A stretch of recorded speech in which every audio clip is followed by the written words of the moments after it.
ቅድስት አርሴማ እንደምታውቋት ሀገሯ አርማንያ ነው። አባቷ ቴዎድሮስ ይባላል። እናቷ አትናስያ ትባላለች። አጋታም ይላታል በሌላ ቋንቋ። እንዲህ ተጋብተው ሲኖሩ በተከበረ ትዳር ሲኖሩ በዚህ ውስጥ እያሉ ልጅ አልነበራቸውም እና ወደ ቤተ እግዚአብሔር እየጸለዩ ልጅ ስጭን ይሏት ነበረ። እመቤታችን እያሉ ልጅ ስጭን፣ ወደ ልጅሽ ልጅ እንዲሰጠን ለምኝልን ያሉ ይማልዳሉ። እንዲህ አድርገው ጸለዩ።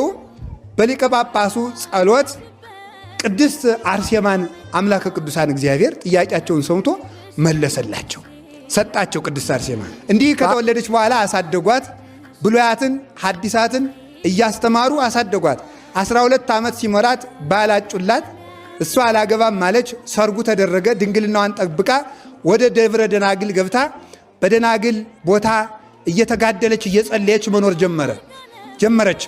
በዘመኑ የነበረው ንጉሥ ዲዮቅልጥያኖስ ምን አደረገ መሰላችሁ? መልከኛ ሴት ፈልጋችሁ ፎቶዋን ስላችሁ አምጡልኝ ለኔ ሚስት እንድትሆነ ብሎ በያገሩ መልእክት ላከ። መልእክት ሲላክ ሲፈለግ የቅድስት አርሴማ መልኳ እጅግ ያማረ ነበረ። በእውነቱም እንዲያውም መጽሐፍ ሲገልጣት ዓይኗ እንደ ኮከብ የሚያመራ ከንፈሮቿ እንደ ሮማን ፍሬ ያማሩ ነበሩ። ፍጹም መልክ ከደም ግባት አስተባብሮ አስተካክሎ የሰጣት ነበረች ይላል።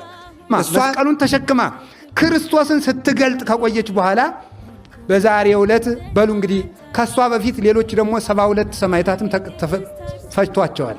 ከዚያ በኋላ ተከትላ መስቀል ውስጥ እንድትገደል የሞቷ ደብዳቤ ተጽፎ ወደ መካነ ምቅታሉ ወሰዷት። ከዚያ ሊገሏት ከዚያ ስትደርስ ደስ አላት።